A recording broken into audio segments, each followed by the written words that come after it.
Wong ning omah itu artinya tidak dugem, tidak melakoni maksiat. Itulah yang menjadikan usul fikih itu ilmu yang sangat terhormat. Coba kalau Anda jadi pakar usul fikih kayak saya, mengkaji betul usul fikih. Orang tidur semalaman jangan bahasakan tarokat tahajud, wa tarokal witro, wa taroka qiyamal lail. Tapi bahasakan taroka zina, wa tarokal ghibah, wa taroka kada wa kada minal ma'asi. Keren buatan? Keren. Kalau kamu udah ahli usul fikih maka kiai kok amen turu. Kiai kok guyon suwengi.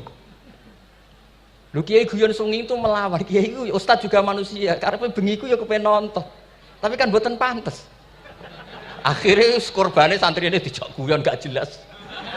Lah apel neng rodo ya ora pantes. Ngelawan nafsu itu berat. Caranya ya dilalek-lalekno guyon itu. Lah muga-muga malaikat kabeh ahli usul fikih nganggep ngono iku perlawanan terhadap keinginan maksiat. Assalamualaikum warahmatullahi wabarakatuh. Bismillahirrahmanirrahim. Nahmaduka ya ghafuru ya syakuru wa sholli wa sallim barik ala sayyidina Maulana Muhammad wa ala alihi wa sahbihi asmain nama ba'du. Teng ngerso para keluarga besar Kiai Haji Akil Sirot wabil khusus teng wau niki pernah paman kalian kula. Terus gada otoritas meksa. Tapi itu saya keren ning bihan malah pernambah lho, nggih pernambah nggih putrine guru kula niku dimanfaatno beliau kayak gitu. Nggih sedanten para habaib wonten Mas Arif Kapolres sedanten ingkang kula hormati. Niki paling kula ngisi nampung 20 menit niku mun top niku mun. Terus katanya niku ahlul ilmi dihormati tapi nyatane dipeksa. Terus memang banyak paradok dalam ilmu usul fikih. Ilmu usul fikih itu ilmu yang menjadikan orang itu bisa berpikir. Gitu. Kalau tak cerita tentang pertama tentang Ki Akil sing al-ma'ruf bi ahli nahwi. Nahwu riyen di era dulu itu dadekno tiyang dadi wali. Sampai disebut hatta nahat qulubuhum li nahwihi famin azimi sya'nihi lam tahwihi. Terus orang-orang baik niku ketika wusul teng pangeran nyebut Allah la ilaha illallah mboten saged. Sagete namung nyebut dhamir sa'an niku hu. Akhirnya kathah toreko sing ha hu niku gara-gara ahli nahwu niku. Nah, disebut fa'uribat makna dhamiris sya'ni. Jadi ngelafatkan la ilaha illallah ndak bisa tapi hu bisa. Mergi ke Jawa ini tukang ngakali, terus hukum ini diakali. Sakjane teke hadis ini mangkana akhiru kalamihi la ilaha illallah dakhalal jannah. Tapi ada kekhawatiran pas la ilaha mati. Lan la ilaha mati rak radi kaya ateis. Ora ana pangeran maujud mati. Sampeyan kan gak iso janjian mbek Israil. Kan mboten saged weanan, mboten saged kong kali kong. Nah, daripada la ilaha niku resiko karena takut mati pas la ilaha dereng illallah terus Ki Jawa mulai nalkin ngangge Allah. Tapi Allah sarasan itu tidak mewakili la ilaha illallah. Akhirnya diambil dhamir sa'an fa'lam annahu la ilaha illallah. Niku asal usulnya. Cuma kebetulan thariqah kita tidak jalur itu, tidak jalur yang lewat dhamir napa sa'an. Tapi sementing tadi dawuhe Kiai Mustafa, sementing kita tahu secara ilmu. Terus nomor kali cerita uzlah wow. Kalau memang benar-benar uzlah. Terus kalau ini diundang acara-acara publik kemarin di Habib Jindan gitu, hanya di halaqah ilmiah. Kemarin terakhir beliau ngerayu ini dari marrotan wahidah. Ini saya pegang. Dan itu dicatat di Loh Mahfud. Dan ciri utama kiai itu tidak membatalkan perjanjian. Jenengan dawuh marrotan wahidah pas niku. Ben gelem. Terus ngeten kula cerita sithik tentang ilmu sing sering kula utarakan. Di antara kitab yang dipakai guru-guru kita sing dilanggengi Mbah Mun Maus kitab Ihya. Kula dari sekian cerita Ihya yang paling kula kenang niku bahwa ternyata Allah itu andaikan boleh dibahasakan niku cara berpikir tuh dalam bahasa tafsir disebut tanazul. Tanazul niku wong ben kaya orang kebanyakan. Saya ulang lagi supaya orang tuh kayak orang apa? Kebanyakan. Ada dua ahli neraka yang dipanggil, yang satu ditakoki, "Cung ning neraka piye rasane?" "Syarru makan, mboten enak Gusti." Terus pangeran diken balik, "Ya wis kono cung mlayu balik nang neraka." Niku tiange lari kencang, sekencang-kencangnya. Semangatnya seneng ambek kon balik ning neraka. Ditakoki mbek pangeran, "Lho cung kon mara neraka kok seneng?" "Kula nu pun kapok Gusti, kula nu nyesal ketika di dunia nak jenengan utus niku lelat-lelet. Niki kula tobat dengan bukti dikan jenengan teng neraka kula mlayu." Lho nu pangeran akhirnya haru, wong kok semangate mlebu neraka kaya ngono. Mergo diperintah pangeran. Ya dados niki ijazah jenengan akan mlebu neraka jenengan sing semangat nggih. Karena zaman ning donya sering diperintah Allah mboten napa? Semangat. Nah niku kemungkinane dibarno, kemungkinane dipanggil. Lah yang niku terus dipanggil mbek Allah. Ya wis kaya wong apik, tak kongkon nurut tenan, semangat tenan, terus diken mlebu swarga. Nah niku ijazah pertama nggih. Dinaken mlebu neraka sing napa? Semangat. Sing kedua niku dipanggil ku plengakan lelat-lelet. Kados kula diutus Gus Mus niki nelpon kula mboten purun akhirnya ning Bika jare matur Gus Subak. Turuti ya, aku diamuk Bika jare Bapak. Dados niki melibatkan sekian pihak untuk memaksa saya datang ke mriki. Aduh, repot wong kempek niku. Repot nyen repot. Mugi-mugi di sepuro ngoten. Yang kedua niku diken mlebu neraka malih ku lelat-lelet, ndelok pangeran mboten semangat. Ditakoki mbek pangeran, "Kenapa kamu tidak semangat?" "Saya itu tidak pernah ngira jenengan yang baik sudah masukkan saya ke surga, kemudian jenengan nyuruh lagi saya ke neraka. Saya tidak pernah mengira engkau itu seperti itu." Terus Allah nggih, "Ana indadzoni abdibi." Ya ora apa-apa, swarga wae swarga. Ini dua ijazah untuk sampean supaya bisa masuk napa? Swarga. Terus kita tidak pernah tahu napa Gustofa ngundang kula nyenengno wong akeh ganjaran, napa meksa wong alim dosa, mboten ngerti kula carane. Karena dalam ilmu usul fikih, kembali ke usul fikih, kula nu gadah khazanah kathah tentang debate pangeran kalian nabine. Kathah, mboten satu dua contoh di beberapa kitab tafsir. Suatu saat kula sering cerita niki, suatu saat Khalilur Rahman Ibrahim itu kedatangan Israel. "Kamu mau apa? Mau matikan jenengan?" Kata Nabi Ibrahim, "Harra'aital khalil yumitu khalilah." Mosok aku kekasih pangeran dipateni, mosok orang yang dicintai membunuh yang dicintai. Orang yang mencintai seseorang kemudian membunuh yang dicintai. Tidak ada itu. Akhirnya Israel matur teng pangeran. Cara politiknya ngeten sing cara lagi seneng ngendikan politik. Wani kiai lengser jare beliau. Ono. Nak kula niku ahli tauhid wis pancen kodok kodare ngoten mawon dadi mboten berpikir ruwet-ruwet. Terus Israel kan mboten biasa logika kan malaikat itu SOP kan, mboten biasa logika. Akhirnya matur tu pangeran, kata Ibrahim, "Masa kekasih bunuh yang dikasih, masa yang mencintai bunuh yang dicintai." Tapi Ibrahim baru sadar ngadepi pangeran gitu, lebih pinter. Kan ketika Allah fakul lahu, katakan ke Ibrahim, "Harlo aital khalil yakrohu ayal ko khalilah." Mosok jari seneng aku kok ketemu aku rawani. Jari seneng kok rawani ketemu. Lah niki sampean kepengin mati monggo ngake ilmu sing niki. Wong jari seneng pangeran kok rawani ketemu pangeran. Jeneng, seneng ketemu. Ibrahim seneng sakit. Yo mati saiki ra apa mati saiki. Terus kedua, niki cerita karena ini pondok ilmu. Orang harus biasa pakai logika usul fikih. Politik juga gitu. Nak kiai politik rawan kena syubhat. Tapi nak wong soleh ra oleh politik, kue ridho dipimpin wong fasik-fasik kabeh. Ya, mboten ngerti, mbok sing bener iki pokoke ngoten. Yes, itu memang logika usul napa? Fikih. Logika usul napa? Fikih. Ketika Nabi Adam badhe didamel niku materinya saking bumi. Pertama sing diutus Jibril. Jibril ambekan qabdatan minal ardi, segenggam bumi. Saya mau bikin Adam, materinya dari bumi. Setelah datang ke bumi mau ngambil ista'adzat billah. Maksudnya isti'adzah billah, a'udzu billahi minka, saya berlindung Allah dari kamu. Antasinani. Kalau ngarepe Gus Tofa dari ahli nahwu dados kula niki tak goleki tenan pancen syanahu mun mutaaddi bi nafsi. Mungkin nak dibuli ku antusinani kok panjang nanti cerita. Saya ndak ingin bagian dari saya diambil, kok aku bolong. Iku cara bumi itu sudah masalah.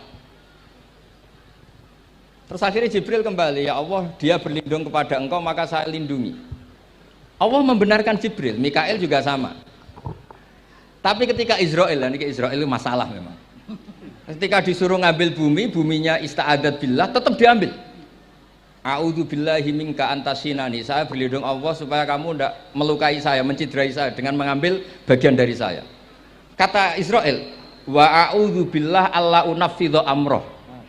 Saya juga a'udzubillah diperintah Allah kok tidak kasil, kudu kasil. Lah saya tidak tahu yang benar istilahnya Jibril apa istilahnya Israel. Terus memang sudut pandang. Makanya dulu ketika banyak pondok putri itu kiai-kiai kuno dulu itu menentang. Alasannya nggih, nak bojone jelas khawatir kiainya kecobaan itu jelas.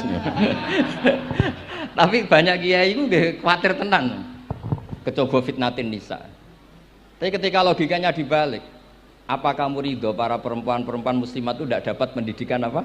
Agama. Hanya karena orang soleh tidak punya nyali, tidak punya peduli mengajar. Tapi kita saged diwalik. Ustaz-ustaz sing mane pas-pasan niku kowe ridho nak kecoba. Sampean milih mana? Ridho kecoba apa ridho bodoh?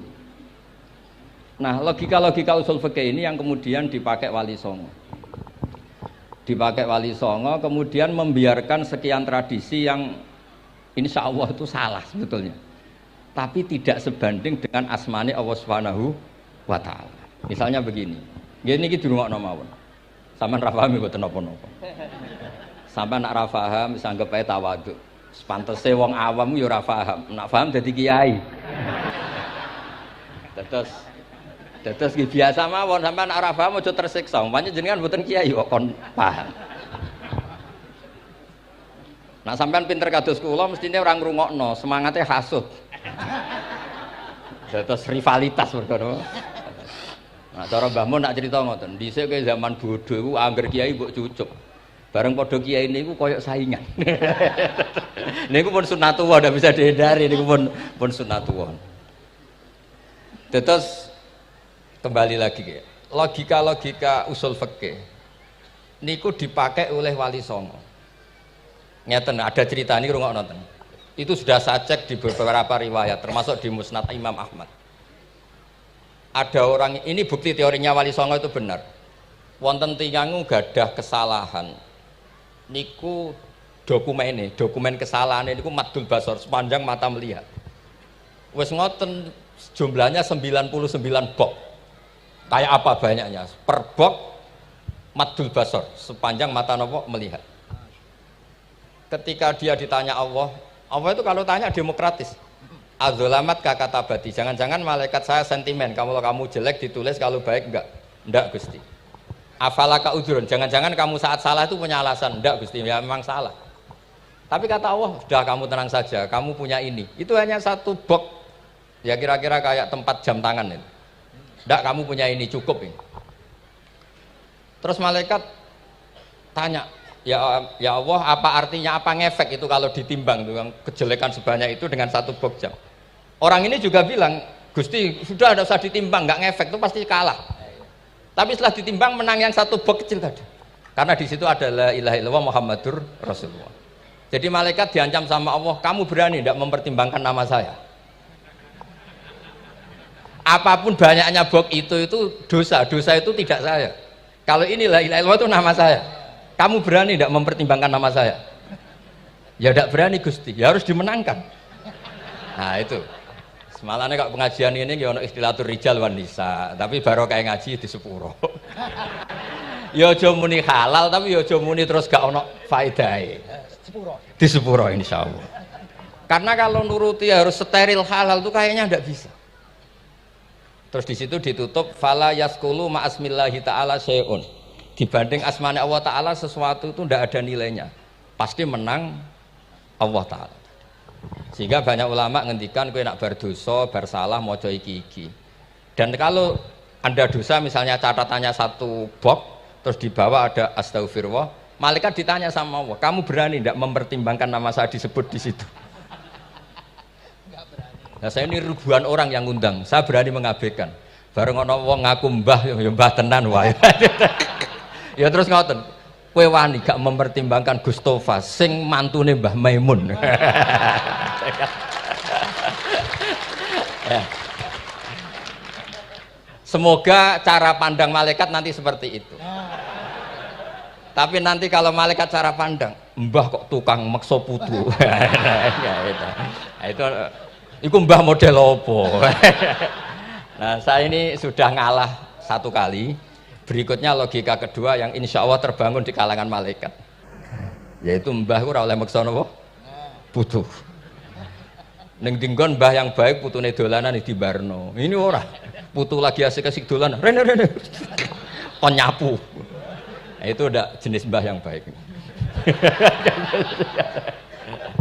Terus kula suwun lah ngaji usul fikih yang serius karena itu menjadikan kita bermartabat.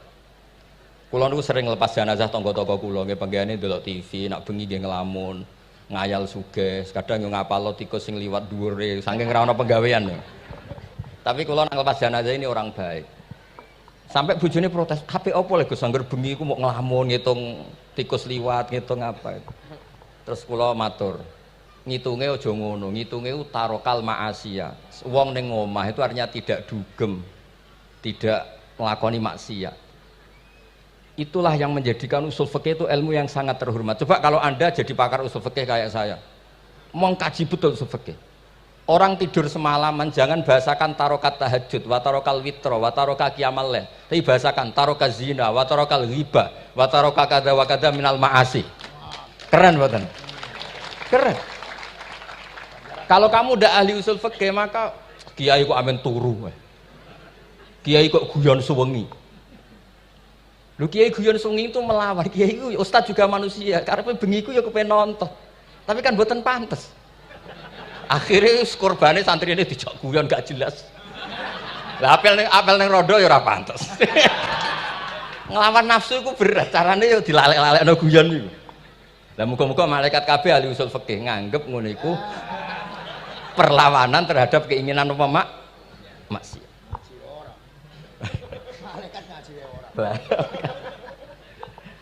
Makanya itu disebut di kitab usul fikih Tanghubul Usul itu izma min mubahin illa wa yatahaqqaqu bihi tarku haramim ma fa'il zamu minas sukun tarkul qatli wa minas sukut tarkul ghibah. Tidak ada sesuatu yang mubah kecuali saat Anda lakukan, saat itu juga Anda meninggalkan keharaman. Maka sebetulnya mubah ini punya nilai yang luar biasa yaitu tarkul haram atau tarkul ma'asi. Jadi sawangane sampean nang omah kukar-kukur, mlebu metu, kukar-kukur meneh, mlebu metu, bariku turu angop, ngorok. Nah, semoga malaikat ini al-usuli sehingga ngitung itu hadza tarokal ma'asiya kullaha. Hebat. Ini orang yang tinggal napa? Maksiat. Kae nak malaikat itu jenis rada ekstrim. Alumni kempek suwengi ra tahajud ora witir ku alumni opo? Malah kalau niku ngaji usul fikih terus supaya diperdengarkan ke malaikat, supaya teorinya pakai usul nopo fikih. Jadi kalau melihat kita melakukan mubah niku dihitung tarkul nopo maas. Nah ini pentingnya ngaji. Kalau nate ditanya sama seorang dosen, Gus, masa iya Quran yang katanya mutu semutu-mutunya, kemudian ada ayat kulu washrobu. Mosok urusan mangan, nggak usah disuruh orang juga makan. Terus kualitasnya kulu wasrobi itu di mana? Terus kalau jawab, terus sorokan yang penting wopo rapat utawa seminar.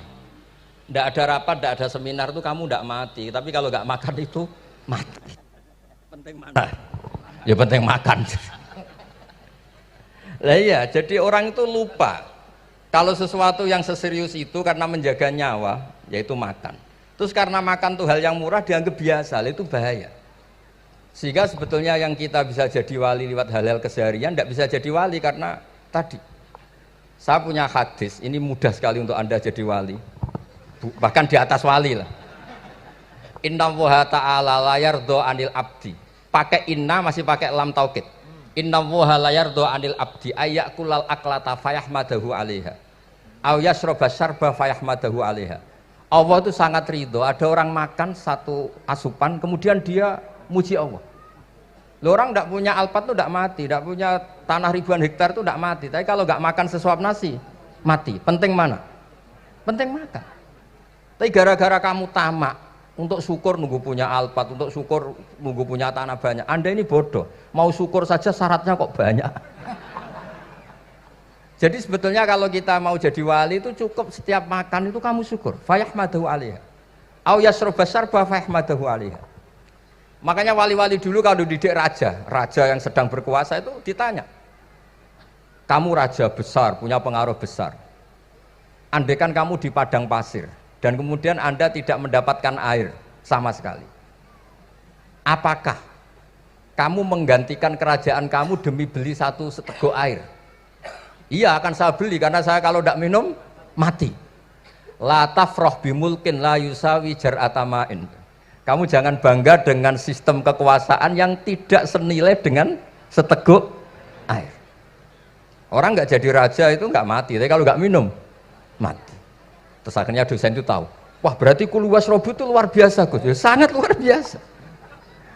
Makan dan minum itu luar biasa. Makanya terus ada kiai mertamu mangan. Kalau tadi baru datang kon mangan, di sini ya ada mangan. Ya saya anggap aja itu proses jadi wali, ngoten Pak. Jadi segampang itu jadi wali. Nah, kemudian gara-gara torekoh terus jadi wali ku repot kon maca 10.000 wiridan kon opo. Kesuwen nih cara-cara kesuwen. Karena ini partai gak torekoh tadi. Dulu abahnya Mbah Maimun Mbah Zubair itu kalau disuruh wiridan lama-lama itu nggak mau. Sementing diridani pangeran, maca kok akeh-akeh. Nah, itu partainya partai ahlul ilmi. Ya partainya partai ahlul apa? Nah kemudian karena saya ini nekuni tafsir ya, itu saya kepengen ya, menggerakkan supaya ilmu Quran itu menarik. Caranya apa? Cari sisi ekstrimnya. Kalau bolak-balik, kenapa sih orang nggak janggal? Nggak janggal itu udah iskal. Quran itu kan kalamu Allah. Salah lagi Quran itu kalamu Allah. Masa iya Allah yang Tuhan kemudian ngendikan iya kana budu wa iya kanas tai. Kepadamu aku menyembah. Masa Allah ngendikan gitu pada kekasihnya Nabi Muhammad? Padahal Allah itu al-ma'bud bukan abid. Allah yang disembah bukan yang menyembah. Semua ahli tafsir, saya bukan bilang sebagian, semua ahli tafsir pasti ngendikan begini. Wa yuqaddaru qabla qaulihi ta'ala iyyaka na'budu qulu. Sebelum iyyaka na'budu itu ada kata yang disimpan yaitu qulu. Jadi iyyaka na'budu itu betul ngendikannya Allah, cuma sudah dikasihkan Jibril kepada umatnya Rasulullah. Jadi Jibril bilang gini ke Rasulullah Muhammad, kul iyyaka na'budu. Kemudian Nabi juga bilang ke umatnya qulu iyyaka na'budu. Jadi ini kalam Allah yang sudah milik kita. Nah berhubung milik kita, kita sah mengatakan iyyaka na'budu. Karena kalau tidak janggal, masa iya Allah berdoa ihdinas siratal mustaqim, tunjukkan kami jalan yang benar. Lalu kalau ihdinas siratal mustaqim kalam Allah berarti kan Allah yang berdoa. Nah, sehingga semua tafsir bilang sama, wa yuqaddaru qabla qauli ihdinas siratal mustaqim qulu. Nah, terus ada mufassir lain bilang jangan mulai iyyaka na'budu ya semuanya, mulai bismillah, qulu bismillahirrahmanirrahim. Masa iya Allah sendiri yang bilang bismillahirrahmanirrahim? Nah, dengan tafsir seperti ini terus kita akhirnya lagi-lagi kembali ke usul fikih, kembali ke balaghah, kembali ke nahwu. Kalau enggak, ya Anda akan menafsiri Quran pakai logika Anda sendiri. Sampai ada mungkirus sunnah.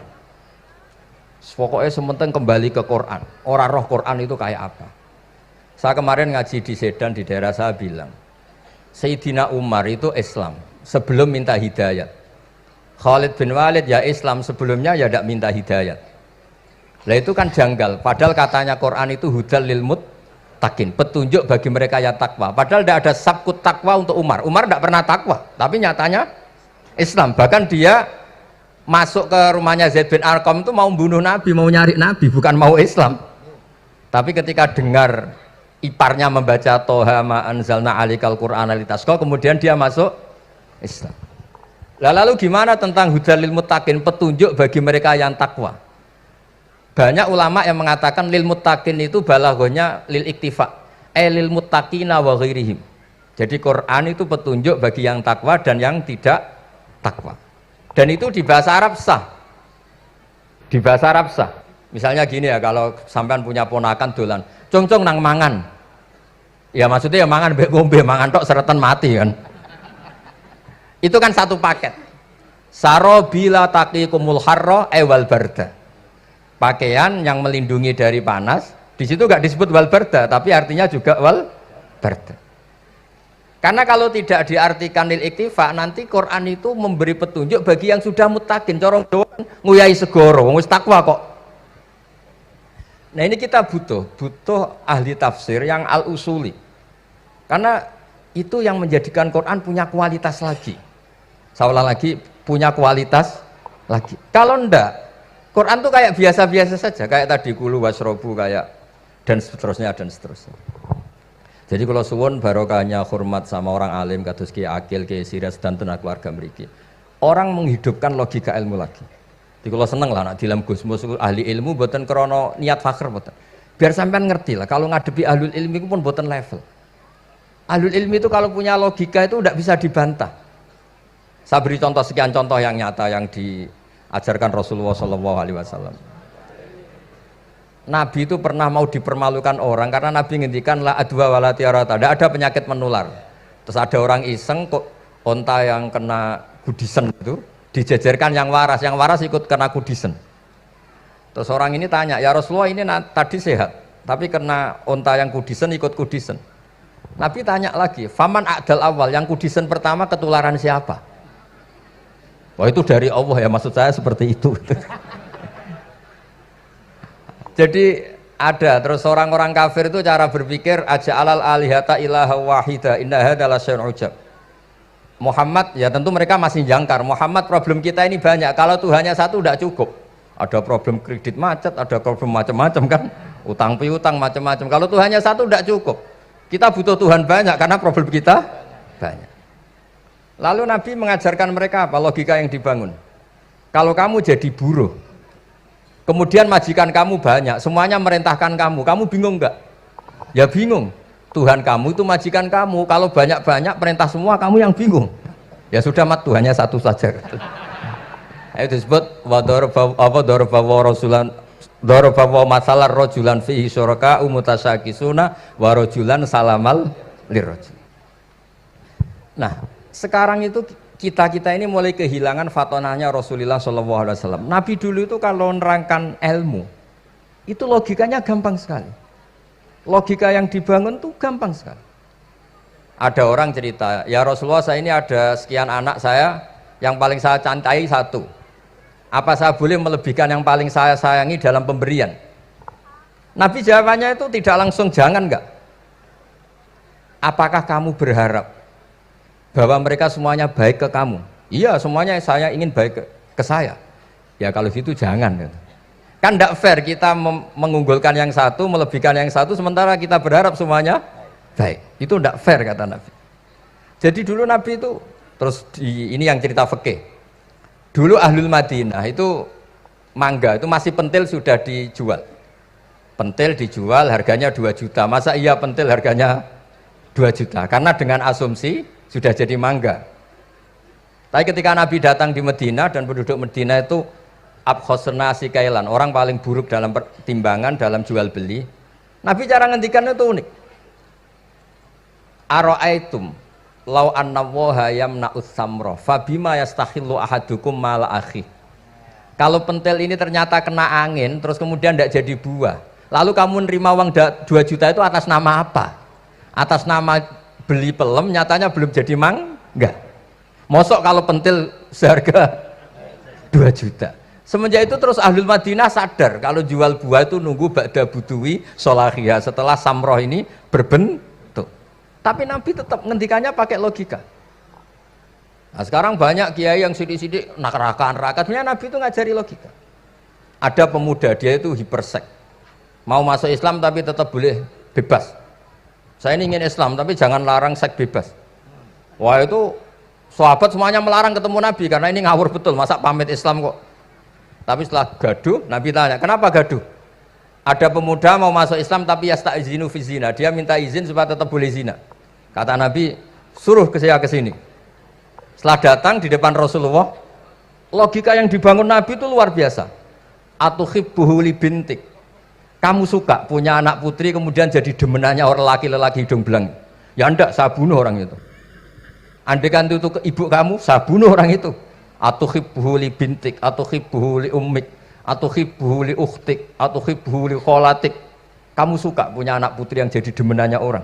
Ya enggak suka ya Rasulullah. Kamu suka kalau punya ibu didemeni orang banyak? Ya enggak suka Nabi. Sampai otaknya itu yastakbihu zina.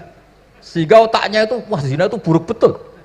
Akhirnya, ya Rasulullah sudah, saya mau masuk Islam tanpa zina-zina.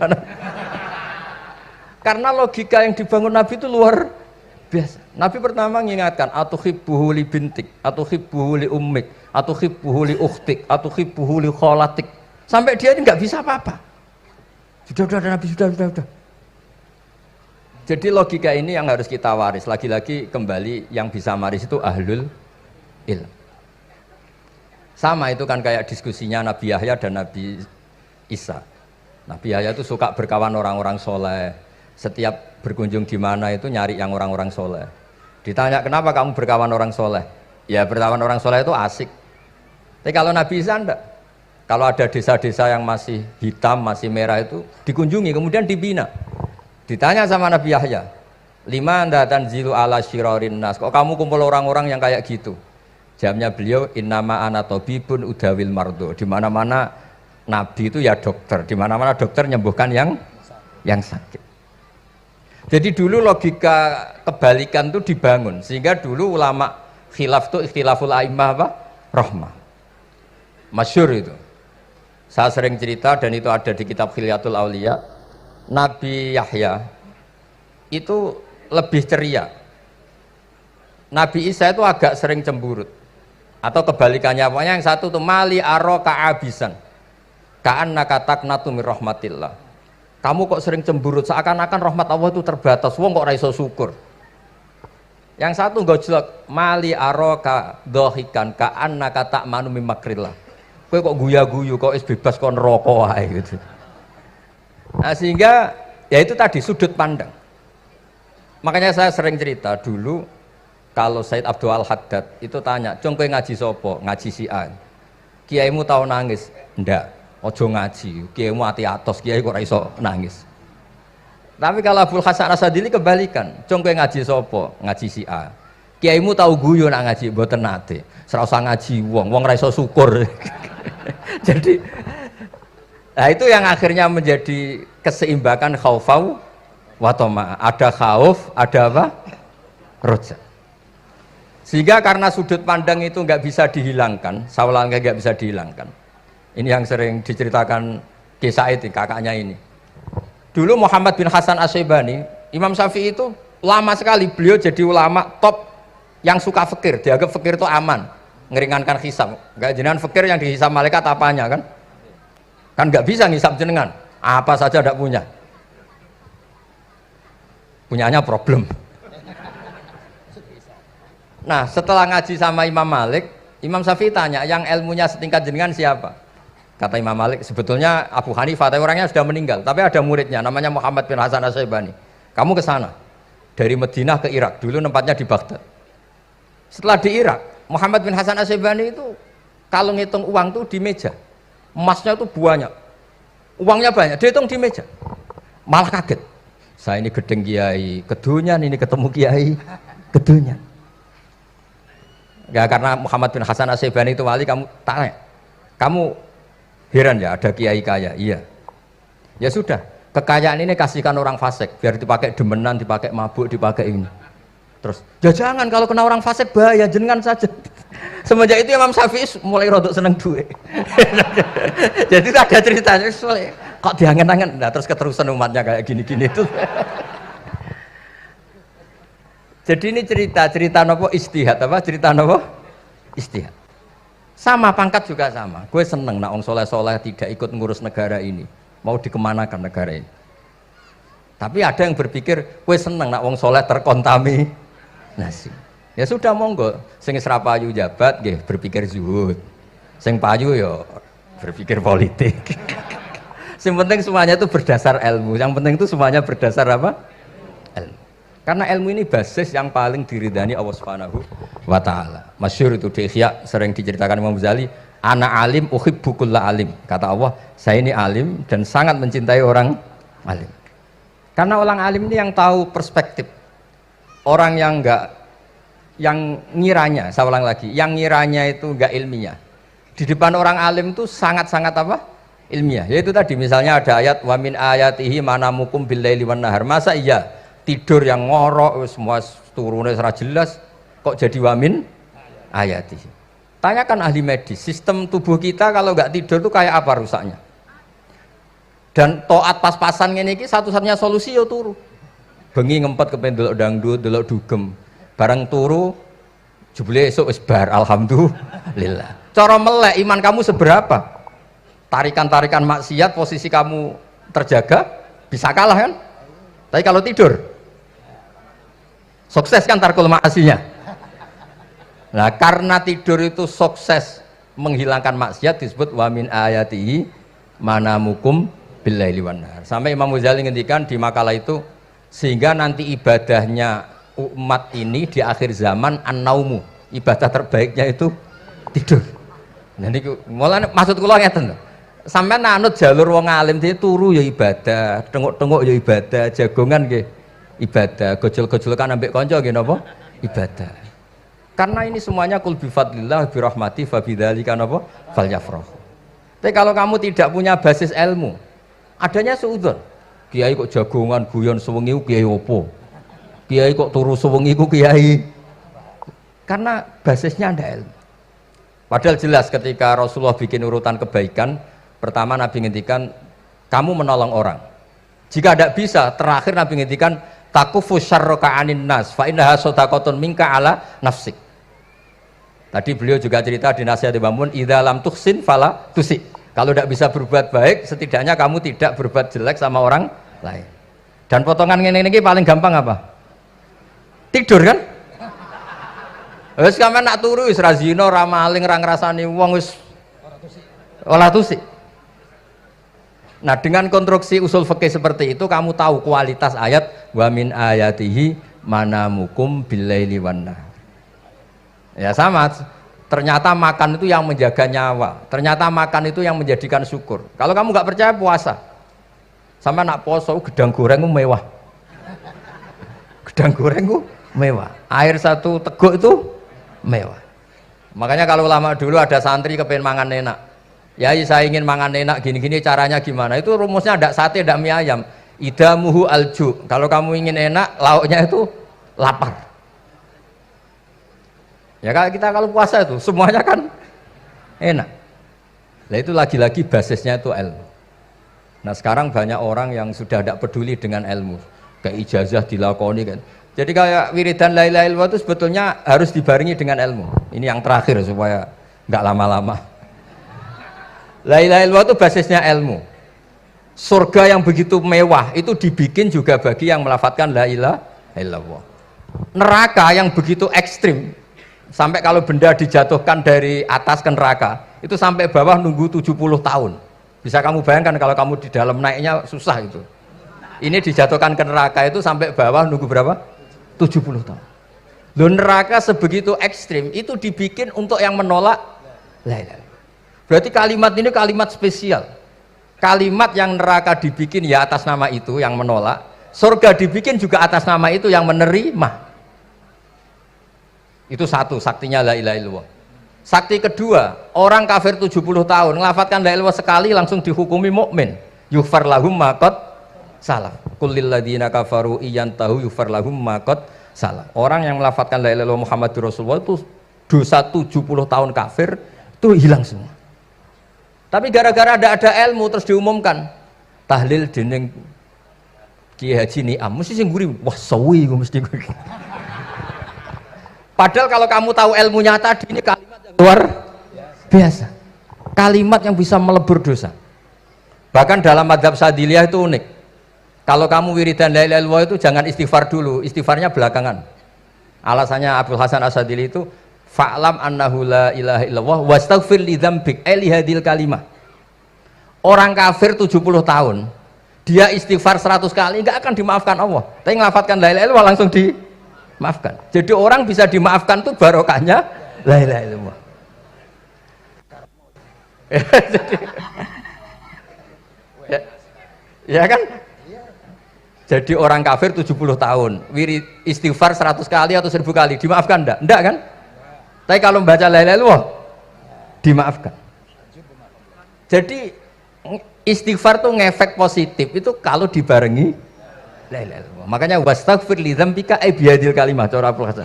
Kamu boleh istighfar berdasar hadhil kalimah, berdasar la ilaha illallah.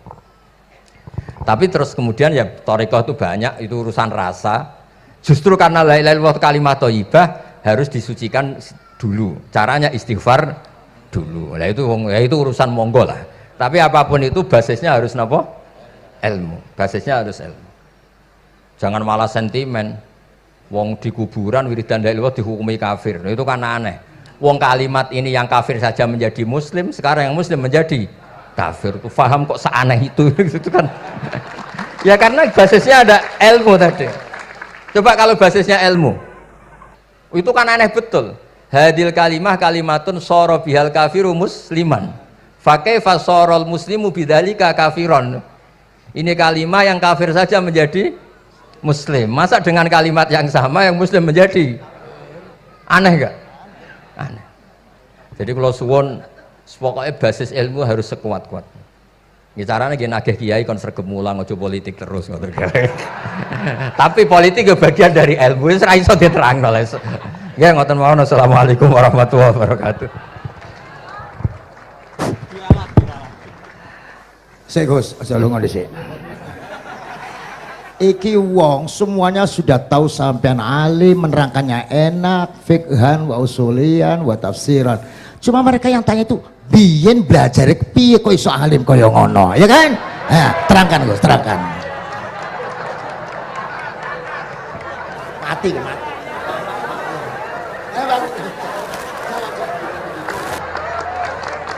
Setuju kan? Setuju? Sila. Asal dakaik.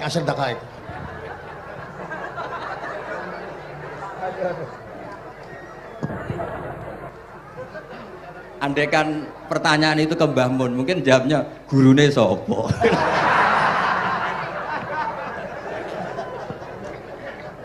Tapi mungkin kalau ke mbah-mbah saya ya juga babanya nih pihak juga Pak Abdul Aziz, mungkin putuku. Tapi kalau saya ingin cerita tentang saya paling ya, aku sregep. Yang jelas tuh dari kafadlu yuti apa? Mayas. Tapi gini, kalau ini menghormati bahasa saya ini, kalau ijazah begini, dulu Mbah Mun tuh sering cerita, juga bahasa hal. Kena kepengen ngalim, ku sinau sedurunge ngaji.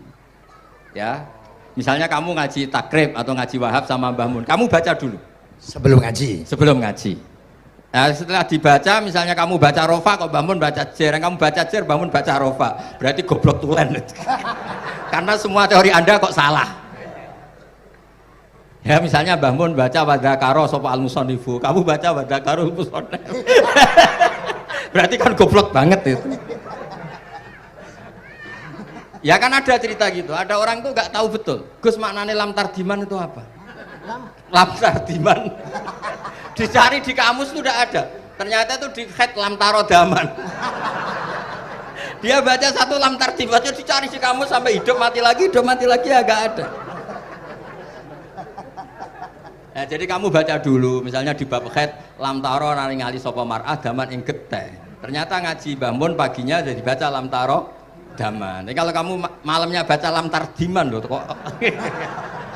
Jadi itu kata Dewi Mbah Mun mergo sorokan kabeh santriku ora mungkin. Carane ngecek kebenaran Anda yo maca sik.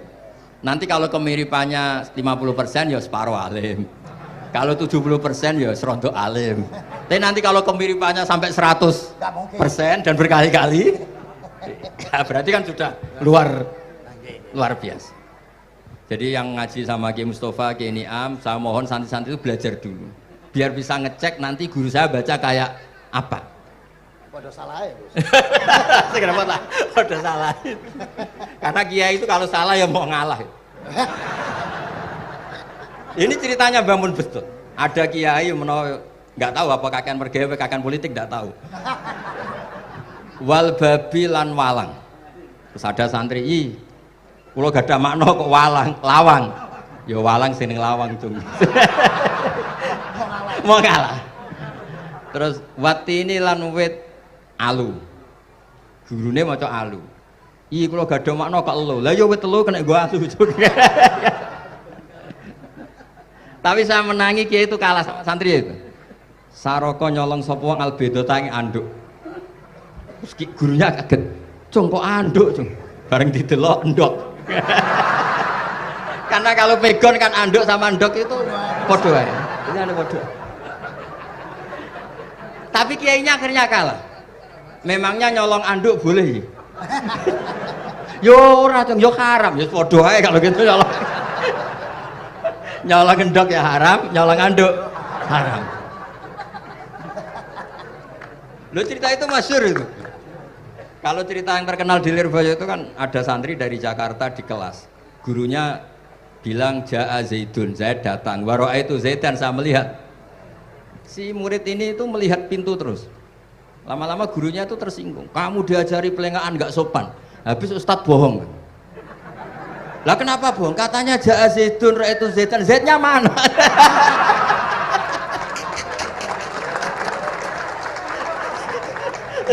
Dia nggak ngerti. Zaid datang, saya melihat. Mana orangnya kok dibahas-bahas terus itu.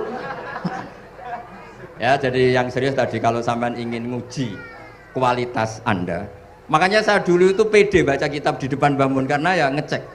Dan dulu itu Gus Zofur, Gus Kamil sebelum ngaji ya itu mesti sinau sama saya. Nanti ketika Mbah Mun baca tadi kalau kemiripannya kita 90% ya bagus. Syukur-syukur sampai 100. Dan itu terulang sampai Wahab Hatam, Jamul Jami' Hatam. Sehingga kita tahu. Jadi kalau diskusi kita kok salah ya tahu, kalau benar ya tahu. Kalau tahqiq ya tahu. Biasanya kalau tahqiq itu Mbah Mun karena takut nyalahkan kiai-kiai Jawa, kalau baca 2 kali, misalnya begini. Yasmalu, kadang diwaca Yasmilu ora apa-apa nggih Jawa wae gitu. Karena kalau kita memaksakan sampai benar seperti di kamus, kayaknya kalau kiai Jawa itu berat sekali. Dumeli bojo bolak-balik mesti ora goblok wis apik lah. Karena kalau baca tahqiq itu kan butuh kamus. Yang benar itu Yasmalu misalnya. Tapi kan populer juga orang baca Yasmilu. Saya itu menangi loh. Kiai Jawa dulu baca Simai itu menangi, Masdar Simai. Lama-lama setelah banyak alumni Al-Azhar terus berdasar kamus baca Samai semua sekarang. Saya menangi kiai itu baca Dilalah. Lama-lama karena sekarang udah banyak punya kamus, baca Dalalah. Fa'alah. Jadi kiai itu juga kadang-kadang keteror muridnya. Makanya Syekh Zakaria Al-Ansori itu pernah ditanya, kenapa engkau begitu alim alama sampai dilakopi Syekhul Islam? Kata beliau itu lucu jawabannya, karena saya ini orang yang sial.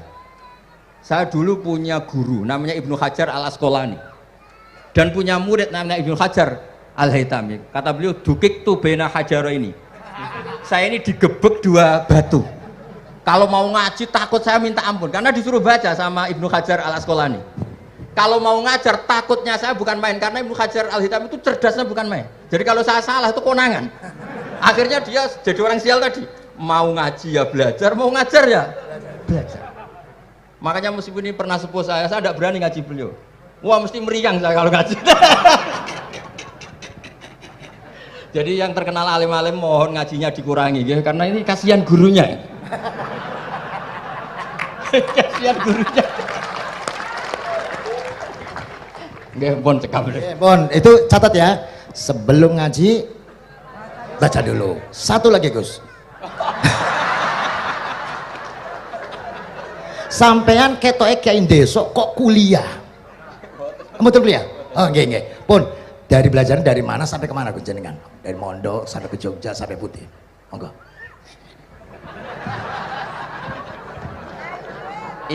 Ini karena sesuai kontrak, nggak boleh nyulayani janji sekali aja Sekali tak tekno Gus. Jadi sebetulnya kalau di ilmu, saya kan sering ketemu ahli geologi, ahli sosiologi. Sebetulnya di ilmu kita, saya kan lama di Jogja dan itu yang saya pakai juga ilmu zaman di pesantren. Misalnya sosiologi itu kan ada mukadimahnya Ibnu Khaldun. Itu kan teorinya luar biasa. Misalnya begini, kenapa Rasulullah itu harus dari suku Quraisy, suku yang sangat terhormat di Mekah?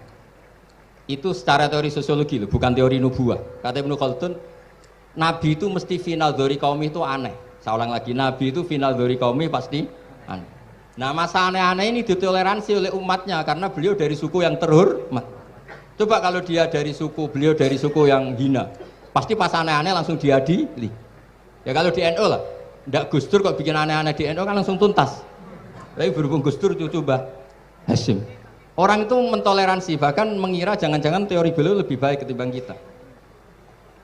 Nah makanya terus kata Ibnu Khaldun, ma ba'atsawu nabiyan illa fi mana'atin min qaumin, tidak ada nabi diutus kecuali dari kaum terbaik supaya masa-masa transisi ini nggak ada perlawanan. Nah, itu namanya sosiologi. Sehingga beliau ngendikan, ini versi tarikh bukan versi Ibnu Khaldun saja. Ketika sahabat disuruh hijrah karena disakiti orang kafir Quraisy, lah engkau sendiri ya Rasulullah, saya ini orang Quraisy, nggak akan ngalami yang seperti Anda alami. Nah itu namanya sosiologi. Begitu juga matematika. Saya sering ketemu pakar matematika dari UI, dari UGM. Misalnya bilang zakat kan 2,5% misalnya zakat tijar. Saya bilang kalau ngitung itu porogabit, padahal kita zaman sekolah porogabit itu pantangan. Tapi saya bilang saya punya matematika lebih cepat. Apa itu Pak Ba? Kalau manggil saya Pak Ba. Kalau di kitab disebut rubu'ul usyur apa? Jadi bertahap.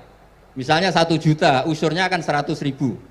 Setelah 100.000 rubuknya 25.000. Itu kita tidak usah pakai catatan bisa. Nah itu matematika Arab. Makanya orang Arab itu nggak bisa nulis, tapi matematikanya cepat karena bertahap. Misalnya 1 miliar ya cari aja usurnya 100 juta. Berarti rubuknya 25 juta. Berarti 2,5-nya 1 miliar itu 25 juta. Tapi kalau orang Arab bilang itu rubul usur. Diusurkan dulu baru dirubuk. Misalnya 6, 2/3 6 berapa? Orang Arab bilang sulusan. 6 sulusnya 2. Sulus 2 kali berarti 4. Sama misalnya zakat zuro. Zakat zuro itu kan al usyur sama nisful usyur. Berarti misalnya kalau tidak disirami ya, tidak biaya, zakatnya itu 10%, berarti per 100 10. Nah sekarang kalau 10 ini kan berarti 1/10. Lah nanti kalau disirami pakai biaya namanya nisul usyur, berarti 5. Jadi orang Arab itu nggak mau langsung bilang 5 karena kalau 100 dibagi 5 itu jadi 5 itu mikirnya panjang. Jadi diusurkan dulu terus nanti dibilangkan nisful usyur. Nah, jadi ilmu khazanah kita itu sudah luar biasa. Nah, itu makanya terus orang Arab kalau ngitung matematika itu tidak usah tulisan, tidak usah porogabit karena bertahap tadi. Jadi misalnya 2,5 bahasannya apa? Rubu'ul usyur. 1 miliar usurnya berapa? 100. Rubuknya berapa? 25. Nah ini semoga buatan ngingkari janji. Wassalamualaikum warahmatullahi wabarakatuh. Matur. Sebetulnya masih ada satu lagi, cuma ampun. Beliau adalah sangat hafal dengan Nu'util Masyayikh. Artinya sebutan. Kenapa Imam Ghazali itu Syekhul Islam, Hujjatul Islam. Kenapa Imam Anu Syekhul Islam. Kenapa Imam Anu, sahabat Anu, kok ada Saifullah, ada Asadullah. Itu biar alih sekali. Karena ini belum tuntas, jadi ya berikutnya insya Allah. Kita mentongakakan ya Allah, moga-moga Gus Bah gelem kok ndonga. Jajal dongane Gus Bah karo donga sampean mandindi kira-kira. Matur nuwun Gus, matur Sayyid, matur nuwun, sangat matur nuwun, sangat Masya Allah. Niki jelas Gus Bah itu enteng, cepet itu diterimanya ku, apa jenenge keterangannya cepat dan lain sebagainya cepat. Enggak ada kayak yang jelimet. Tak kira apalagi saya mendengar dianya saja nggak paham kok. Nah itu. Nah demikian matur nuwun, sampean kudu matur nuwun sangat wong sing lagi uzlah ora gelem. Luar biasa kita hanya udah selanjutnya atau mohon Gus. Kulo sak sedulur sak santri nek pas njenengan donga pas uzlah njaluk ditongakne ngoten mawon nggih ngoten mawon pun nggih sapa sing tongak Allahumma shalli ala sayyidina Muhammad wa ajma'in alhamdulillah rabbil alamin Allahumma rabbana zalamna anfusana wa illam taghfir lana wa tarhamna lanakunanna minal khasirin Allahumma ya Fattah ya khairal fatihin iftah qulubana washrah sudurana waj'al ulumana nafi'ah waj'al a'malana salihah waj'al dhurriyyatina thayyibah waj'al hayatana hayatan mutma'innah marzuqah salimah minal afati wal balaya birahmatika ya arhamar rahimin Allahumma ya latifan bi khalqihi wa ya aliman bi khalqihi wa ya khabiran bi khalqihi ultuh bina ya Allah fi qadai hawaijina kulliha min hayat dunya wal akhirah ya latif ya alim ya khabir la ilaha illa anta subhanaka inni kuntu minadh dhalimin la hawla wa la quwwata illa billahil azim sallallahu ala sayyidina Muhammad alhamdulillah bil alamin al-fatihah